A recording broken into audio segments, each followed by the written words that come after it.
Bienvenidos al debate de France 24. Soy María Camila Hernández. Gracias por acompañarnos. Si tuviéramos que escoger una palabra para describir el 2018 en materia de comercio internacional, esta sería tensión. Aunque la principal disputa se dio entre Estados Unidos y China, las dos economías más grandes del mundo, la política proteccionista del gobierno de Donald Trump marcó su relación comercial con otros países e impactó a la economía global en general. En marzo de este año, el presidente estadounidense dio un aviso muy a su estilo sobre lo que sería su política comercial durante este año.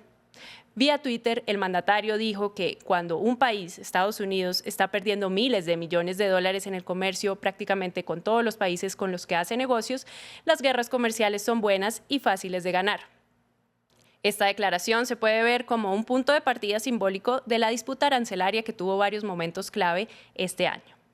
El 8 de marzo, Estados Unidos impone aranceles del 25% sobre el acero y del 10% sobre el aluminio importado.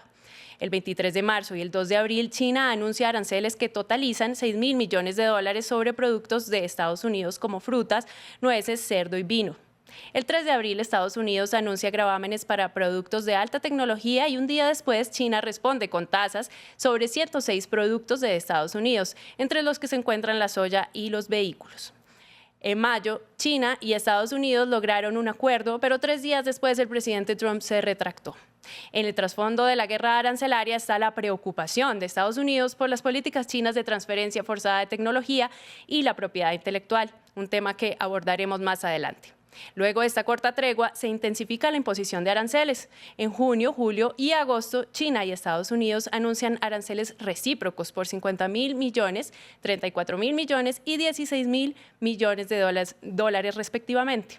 En septiembre, Estados Unidos impone aranceles del 10% a productos chinos por 200.000 millones de dólares, a incrementarse al 25% en 2019, y China hace lo propio sobre productos estadounidenses por 60.000 millones de dólares.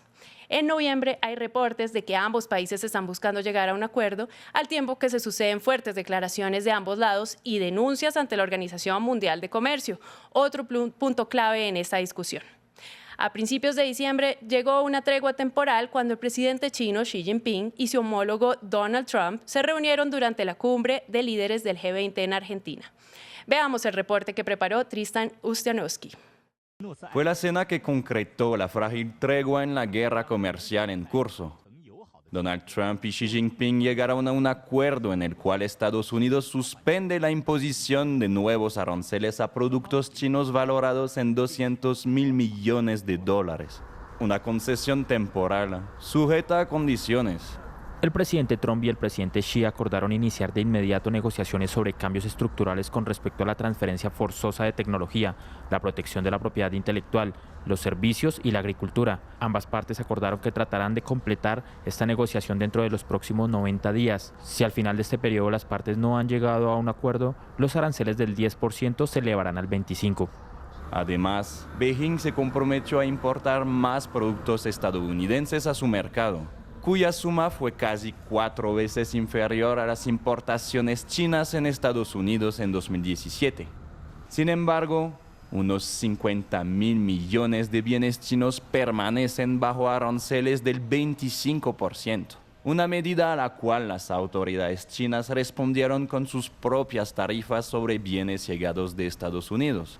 En las calles de la capital china reina el escepticismo. No confío en Trump debido a su comportamiento pasado. Siempre incumple su palabra, además habla sin pensarlo mucho. El comercio es el intercambio de productos, beneficios y valores entre países. Los beneficios entre países desarrollados y países subdesarrollados o en vía de desarrollo tienen que ser desequilibrados. Por eso no podemos considerar este entendimiento como un acuerdo final. La impulsividad del inquilino de la Casa Blanca y la poca voluntad de China de realizar cambios de fondo son otros factores que dejan incredulidad sobre esta súbita tregua. Para analizar este tema, hemos invitado a ser parte del debate de France 24 a Enrique Dussel-Peters, economista coordinador del Centro de Estudios China-México de la UNAM, que nos acompaña desde Ciudad de México. A Alejandro Chafuen, experto en economía internacional y director general internacional del Acton Institute en Washington. Y en el estudio de France 24 nos acompaña Diego Prieto Uribe, negociador internacional, economista y exmiembro de la misión de Colombia ante la Organización Mundial de Comercio. A los tres, bienvenidos y gracias por acompañarnos. Vuelvo al tuit del presidente Donald Trump en marzo sobre las guerras comerciales para abrir esta discusión. ¿Considera usted, señor Prieto, que las guerras comerciales son buenas y fáciles de ganar? No, la respuesta evidentemente es no. Antes de comenzar una guerra, generalmente se preguntan, bueno, ¿cuántos muertos va a haber en esa guerra? Para ver si vamos a la guerra. Así fue que se inició la guerra de Irak I. Lo mismo sucede con el comercio internacional. Cuando al asesor de comercio de la Casa Blanca, Peter Navarro, le preguntaron si la subida de aranceles iba a generar una retorsión de los demás países, la respuesta de Peter Navarro fue que no. Ahora, la realidad fue otra. Unos 8 o 9 países industrializados respondieron a el alza de aranceles del acero y del aluminio con medidas de retorsión. Esa respuesta fue muy calibrada para hacerle el mayor daño posible a Donald Trump y atacaron bienes donde él era fuerte políticamente.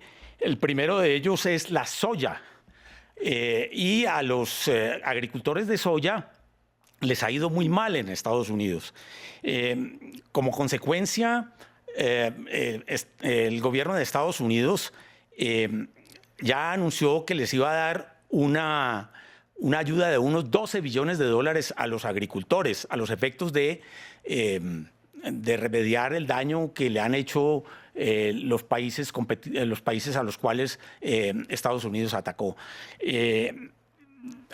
Eso ha dado lugar a incrementos de precios. Los consumidores son perjudicados porque los productos son más costosos, y pues el hecho es que el presidente Trump está negociando para tratar de culminar este momento tan difícil. Señor Chafuen, ¿usted coincide en que esta guerra comercial le ha salido caro a los productores y consumidores en Estados Unidos? Primero, el mensaje de guerra es totalmente opuesto al mensaje del libre comercio. Todas las encuestas que he visto, cuanto más comercio Estados Unidos con un país, más los de ese país admiran a Estados Unidos, porque Estados Unidos trata de jugar con las reglas del Estado de Derecho. El presidente Trump es solamente proteccionista en temas de acero y de aluminio porque los considera esencial para la defensa nacional, podemos estar de acuerdo o no. En temas de comercio internacional, lo que quiere es un libre comercio sin trampas y sin burlas. Con mi país nativo, Argentina, el ciudadano norteamericano, liberó la importación de limones, pero restringió parte de la importación de biodiesel porque Argentina tenía subsidios cruzados. Con el país comunista de China, donde el Estado controla los precios, controla las empresas, porque todas las empresas, la gente tiene que ser miembro del Partido Comunista, las reglas de comercio con un país que roba a veces la propiedad intelectual y después vende los precios a precios más baratos, son muy distintas de las reglas que tienen que jugar en el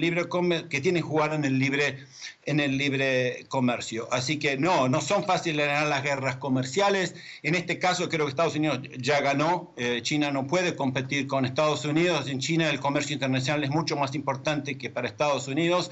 Para Estados Unidos solamente 20% del comercio es del Producto Bruto, el comercio internacional, solo 12% son las exportaciones. Para China es más de un tercio de la economía, es una economía que se está crecientemente endeudada. Y creo que el problema que estamos viendo es más político, que por primera vez hay una persona que le dice no a la prepotencia de los dictadores y el Partido Comunista Chino y sus empresas. Es muy simple. Durante la época de Obama, el gobierno norteamericano impuso más medidas proteccionistas que todos los países del G20. El Servicio de Geoestrategia e Inteligencia de Servicios, les puedo mostrar los gráficos si quieren. Estados Unidos impuso muchísimas medidas proteccionistas más que cualquier otro país. Así que lo que pasa es que ahora no me gusta la retórica del presidente Trump cuando pone en la misma bolsa a México o a Canadá y muestra que las importaciones son malas y las exportaciones son buenas. Eso es un error económico. No me gusta eso, no me gusta a veces la prepotencia, su estilo a veces prepotente, pero todavía está por verse cuál va a ser el resultado de este estilo de negociación que tiene el presidente Trump en temas de comercio internacional. Señor Dussel, ¿usted qué opina de esa afirmación de que Estados Unidos ya ganó? Mira, las guerras son fáciles de empezar y son difíciles de terminar, ¿no? Después ya en la calentura de la guerra es difícil saber quién tiró la primera piedra, ¿no? Que es un poco lo que está sucediendo actualmente, es decir, ya empieza a haber acusaciones de diferentes partes. Yo creo que esta discusión sobre proteccionismo, libre comercio es ilusa, ¿no? Lo que realmente estamos viviendo, y ojo, ya hace más de un lustro, si no es que de una década, es una creciente competencia entre dos países, léase Estados Unidos y China, que han llegado a un sistema productivo mediante diferentes mecanismos. Entonces hay diferencias en el corto plazo, como ustedes bien lo presentaron en el 2018, uno pudiera incluso irse antes con la cancelación del TPP por parte de la administración Trump, pero mucho más importante es el tema, yo les diría, estructural y de largo plazo. Es decir, Estados Unidos y China están compitiendo en temas como la cadena hilo textil confección, electrónica, autopartes, automotriz y muchos otros, y crecientemente de alta tecnología, donde por cierto crecientemente Estados Unidos está perdiendo. La cadena autopartes automotriz es un excelente ejemplo para, uno diría, compartir la preocupación del presidente Donald Trump, aunque su análisis y sus medidas me parecen muy erróneas, ¿no? Entonces, este tema de la falta de competitividad del aparato productivo estadounidense y particularmente sus exportaciones, América Latina es ahí un excelente campo de estudio para entender cómo la participación de Estados Unidos ha caído dramáticamente en los últimos 15 años, y quién ha sido el gran ganador ha sido la República Popular China. Así es que de ninguna forma Estados Unidos ha ganado. Lo que ha ganado son 90 días de negociaciones, nada más. El tema de la competencia entre ambos países lo hemos vivido en los últimos 15 años y lo viviremos en los próximos 50 años. Precisamente una de las grandes preguntas es cuál ha sido el impacto real de estas medidas.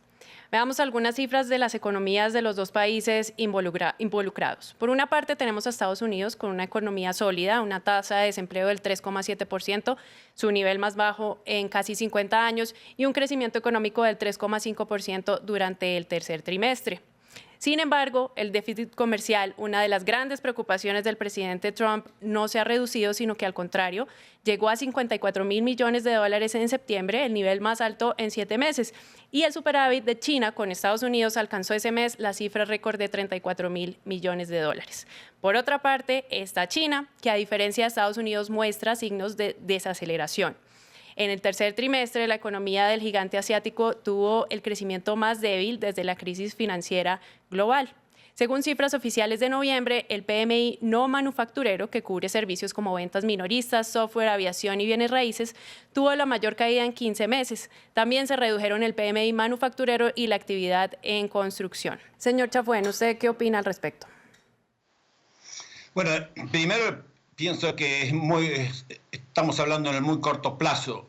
Por ejemplo, los precios de acero y de aluminio tampoco han subido porque al mismo tiempo el presidente Trump hizo una reforma impositiva y una reforma regulatoria que ha creado mucho optimismo en el sector productivo de Estados Unidos.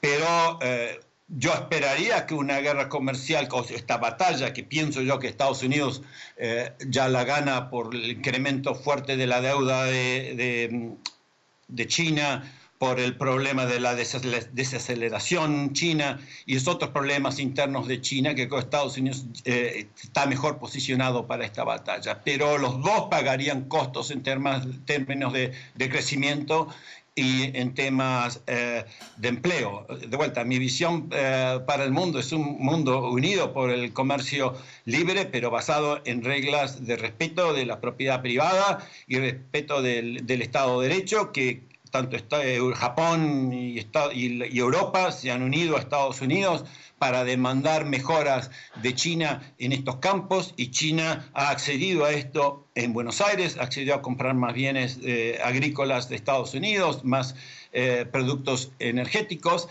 Pero se juega un juego político. Tanto el presidente Trump como el presidente Xi Jinping tienen que salvar su cara frente a su público político. Creo que es más importante para las dictaduras mostrar que son fuertes que para los países más democráticos. Pero así que yo tengo preocupación de que esto no pueda ser controlado, pero no pienso que va a existir una guerra comercial internacional. Pienso que va a haber ciertos sectores que el presidente Trump va a privilegiar para su nueva base política de este nuevo partido populista republicano. Pero por más que estoy preocupado, pienso que al menos para el mundo occidental la batalla no va a ser tan costosa como puede llegar a ser para el Partido Comunista de China. Señor Dussel, su opinión. Sí, mira, a ver, es cierto que el crecimiento y la dinámica de crecimiento en la República Popular China ha disminuido. Ojo, estamos hablando de una dinámica espectacular, es decir, China sigue creciendo alrededor del 6.5% anual. Hay que además recordar pues, cómo funciona una empresa, ¿no? Porque si no, nos olvidamos de los posibles impactos. Si una empresa estadounidense o global hoy en día está produciendo en China, la capacidad de poder cambiar sus líneas de producción en forma inmediata son nulas. Eso lo que refleja es desconocimiento cómo funciona una empresa. En el mejor de los casos, en el mediano, largo plazo pudiera hacer ajustes, ¿no? Empresas estadounidenses seguirán pagando un arancel, incluso en sectores que se han visto directamente afectadas, como por ejemplo en el sector de metales, ¿no? que lo hemos señalado. Lo que más me preocupa, más allá de batallas, guerras, etcétera, es una creciente postura de un grupo de ideólogos de la administración Trump. El vicepresidente Mike Pence ha sido muy claro al respecto, en la que señalan una guerra prácticamente en términos sistémicos, es decir, la parte comercial pareciera quedarse en un segundo rubro, y lo que en realidad lo que se están enfrentando es a un país, léase China, que produce de forma diferente que Estados Unidos, y entonces, claro, ahí buscar un diálogo va a ser muy complicado, por no decir imposible, ni en 90 días ni en 90 meses, ¿no? Dejemos de lado las cifras macroeconómicas y vamos a los casos particulares, porque esta guerra ha dejado perdedores y ganadores, tanto en los países protagonistas como en el resto del mundo. La industria del cerdo es un ejemplo claro de perdedores con esta guerra comercial, tanto en Estados Unidos como en China. Los productores en Estados Unidos están sufriendo las retaliaciones de China sobre el sector agrícola, y los chinos sienten el efecto de los mayores precios del grano de soja, que elevan los costos generales de producción. También se han visto afectados los productores en Brasil, Canadá y algunos países europeos. Para hablar de nuestra región, podemos ver un caso en el que países pequeños como Colombia y sin mayor incidencia en la guerra comercial se están viendo afectados por la pelea de los grandes. Juan Manuel Lesmes, director de la Cámara Fedemetal de la Asociación Nacional de Industriales de ese país, nos cuenta cómo se ha visto afectado el sector que representa. Oigamos. Esto afectó a Colombia desde dos puntos de vista: las exportaciones que hacemos allá y las importaciones de los productos que no se pueden vender en Estados Unidos que entran acá. En esa primera parte, realmente Colombia empezó a caer y a este mes llevamos una caída del 7% en un mercado que nos costó mucho trabajo conquistar. Ya tenemos empresas que nos están diciendo que el último mes no vendieron un solo kilo en ese mercado. Luego esta guerra comercial ya nos está empezando a afectar. El segundo efecto realmente de la medida es la desviación de comercio. La desviación de comercio consiste en que de las 34 millones de toneladas que los Estados Unidos le compraba al mundo, por efecto de esta medida, mucho de esas toneladas no pueden entrar a ese país. Entonces buscan llegar a países como Colombia, que tiene una demanda total de 3,5 millones de toneladas a precios de saldo, lo cual afecta fuertemente a la industria nacional. No es una competencia leal. Quiero preguntarle al señor Chafuen, ¿qué pasa con estos afectados? El sector agrícola estadounidense que conforma la base electoral de Trump y aliados históricos como Colombia que pues no mueven realmente la aguja. Sí, esos son todos los efectos secundarios de este tipo de guerra y hay muchos más afectados en muchos lugares del mundo.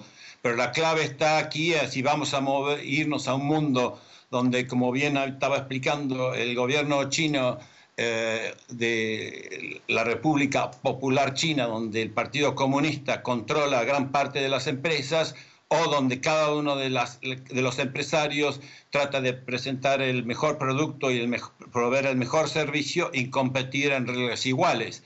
Estas luchas que empiezan ahora porque el presidente Trump es el primer presidente del mundo occidental que se le anima a enfrentarse a la forma de comerciar de los chinos que no cumplen con las reglas, es indudable que va a tener efectos secundarios. Y pienso también que en 90 días no va a cambiar China, pero así como Estados Unidos arregló con Canadá y México y también arregló con Corea del Sur, y estos son países que tienen mucho comercio con China, pienso que el impacto va a ser peor para China que para Estados Unidos, pero que va a haber efectos secundarios que van a causar problemas en muchos sectores, no solo en las Américas, sino también en Europa, y especialmente en los productos como el acero o el aluminio, todos los bienes que tienen acero o aluminio, va a causar problemas. Yo soy un gran aficionado del libre comercio, en todo sentido, también en acero y aluminio, pero no soy ciego a cómo negocia y cómo se comporta China en los mercados mundiales. Señor Prieto, ¿usted cómo ve la afectación de países pequeños con esta medida arancelaria del acero y el aluminio? Sí, como se mencionaba anteriormente, en el caso de Colombia pues se ve muy afectado porque pues nuestras exportaciones, el arancel para nuestras exportaciones se incrementó.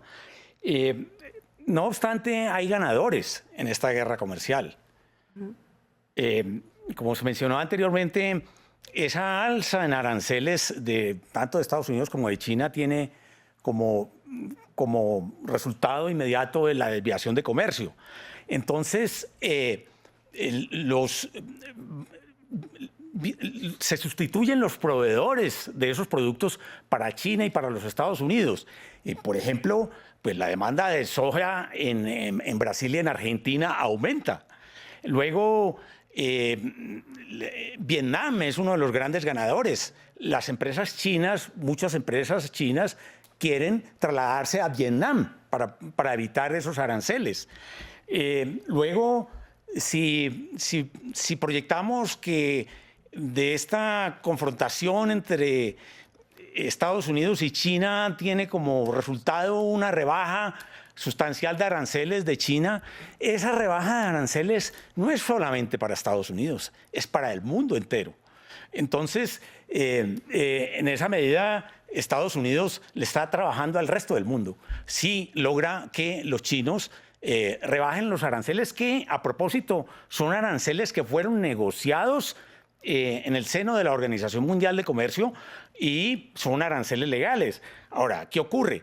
Que lo que negoció China en materia de aranceles en la Organización Mundial del Comercio, bueno, en promedio, el promedio de aranceles de ellos es del orden del 10%, que se compara con aranceles de Estados Unidos de un promedio del 2%.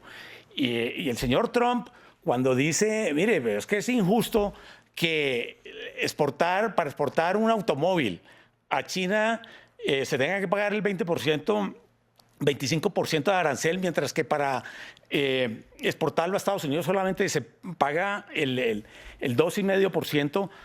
Bueno, eso fueron negociaciones que se hicieron en el 2001 y son aranceles legales. Ahora, si Estados Unidos logra, por ejemplo, bajar el arancel que tienen los chinos del 25% al 5%, eso beneficia a la Unión Europea, beneficia a Corea, beneficia a Japón, beneficia al resto del mundo que produce automóviles. Entonces, en esta guerra comercial hay ganadores también. Quiero tocar dos puntos que no quiero que se me queden por fuera un poco más brevemente, pero uno es el que usted menciona, el papel que ha tenido o que ha debido tener la Organización Mundial de Comercio en esta disputa. Y es que tal vez lo único en lo que han estado de acuerdo los actores de este conflicto es en que la OMC no está siendo efectiva. ¿Qué está pasando? ¿Por qué la OMC esperó hasta el 20 de noviembre para decidir abrir una investigación sobre la política de propiedad intelectual de China y los aranceles impuestos por Estados Unidos al aluminio y el acero? Señor Dussel. Mira, la verdad es que todas estas instituciones de la OMC, a la APEC, el G20 y muchas otras instituciones regionales y multilaterales se han visto muy debilitadas, ¿no? Estados Unidos ha sido el fundador, el principal socio de varias de estas instituciones y bueno, si tienes un país, Estados Unidos, que se encuentra de pronto cuestionando estas instituciones, estos instrumentos multilaterales, pues la OMC, la PEC y muchos otros se ven profundamente cuestionados y dependen de esta relación bilateral. Yo solo destacaría que, claro, este desencuentro entre Estados Unidos y China, pues saca muchas chispas y estas chispas pues prenden fuegos en lugares inesperados. Yo te recuerdo hace un par de días, empresas, estará debate qué tanto tiene que ver con estas discusiones, pero empresas como General Motors acaban de informar que van a cerrar 5 plantas en Estados Unidos y en Canadá, no en China, y uno de los principales beneficiados será México, que va a ver reforzadas sus plantas en México resultado de estas decisiones, ¿no? Entonces, de nuevo, estamos ante una enorme incertidumbre y ojo, donde Estados Unidos, a diferencia de las negociaciones con Canadá y México, Estados Unidos y la administración Trump se encontró con alguien de su tamaño, ¿no? Es decir, la economía china hoy en día es del tamaño de la estadounidense y por el momento yo hasta diría el gran ganador de estos 90 días no es Estados Unidos, sino que es China. El presidente Xi Jinping viene durante todo el año 2018 insistiendo en la importancia de una negociación, a lo cual por el momento se había negado la administración Trump, por lo menos logró una negociación navideña, ¿no? Sí, señor Dussel. Rápidamente, una observación acerca de la guerra tecnológica que subyace a esta guerra arancelaria. ¿Qué tan legítimas son las peticiones de Estados Unidos en este tema de transmisión forzada de tecnología, señor Chafuen? Muy brevemente. Bueno, brevemente, primero, hubo una fuga de capitales en el último trimestre de $50.000 millones en China. Así que decir que China es el ganador me parece muy, muy equivocado. Segundo, la Organización Mundial de Comercio, yo estuve con el economista jefe de Michael Pence, es totalmente libertario, pero sí, tienen una mentalidad que es una nueva guerra fría y que China va a perder con Estados Unidos como perdió Rusia con Estados Unidos. Y Todo el mundo que respeta la propiedad sabe que los chinos no respetan la propiedad intelectual de otros y que obliga a transferencias tecnológicas y terminan vendiendo luego los los productos a precios mucho más baratos, causando problemas sociales muy fuertes y económicos en otros países. Así que el que se encontró con un nuevo titán en el ring de la pelea es China, porque estaba acostumbrado a movilizar y a patotear, como dicen en Argentina, a los líderes de otros países del mundo. Y ahora tienen a alguien que, la economía de Estados Unidos sigue siendo todavía más grande que la de China. Las cifras que mencionó otro de los expertos son de exportaciones, no de comercio internacional, pero igual. Así que yo pienso que es odio las guerras comerciales, pero pienso que lo que estaba haciendo China se respetaba solamente porque China era el motor de la economía mundial y cuando había crisis venía bien que exista este gran comprador de bienes. Pero creo que fue un error de la Organización Mundial de Comercio y yo he escuchado ministros de Economía de México estando de acuerdo que dejar a las empresas chinas, que son una enorme parte de la economía china, estatales, comerciar en términos iguales con gente del sector privado que no tienen los recursos de crédito subsidiado, de gobiernos que hacen amenazas a los competidores y que consiguen alianzas especiales, es un comercio desigual y no es libre comercio, es comercio de un país poderoso como China, pero todavía manejado con reglas del Partido Comunista. Sí, señor Chafuen. Brevísimo. Sobre la Organización Mundial de Comercio, usted que hizo parte de la misión. Bueno, gracias. Eso es otro campo de batalla. Y para mí es el más preocupante. Porque la joya de la corona de la Organización Mundial de Comercio es el mecanismo de solución de diferencias. Allí se resuelven las disputas comerciales. Estados Unidos, por razones que ellos esgrimen, no han dejado de que el máximo tribunal para la solución de conflictos pueda tener todos sus 7 miembros completos. Hasta el momento, en el momento solamente hay 3 miembros del órgano de apelación, que es el máximo tribunal, y Estados Unidos ha impedido que se llenen esas vacantes. Entonces, para cada caso se necesitan 3 miembros y, bueno, solamente hay 3 miembros actuando. Dentro de un año van a quedar solamente 2 miembros de ese alto tribunal y luego se paraliza el órgano de solución de diferencias de la OMC. Entonces, allí es lo más preocupante de esta guerra comercial, que el campo de batalla en la Organización Mundial del Comercio. Porque pues sería, si no se resuelve ese problema en el órgano de apelación, pues se paralizan todas las disputas comerciales. Y es bienvenido la declaración del G20 de la necesidad de introducir reformas a la Organización Mundial del Comercio, entre otras las del mecanismo de solución de diferencias. Muchas gracias. Pues de esta manera llegamos al final del debate en France 24. Agradecemos la presencia de nuestros invitados, Enrique Dussel-Peters en Ciudad de México, Alejandro Chafuen en Washington y a Diego Prieto Uribe aquí en estudio con nosotros en France 24. Ustedes sigan con nuestra programación.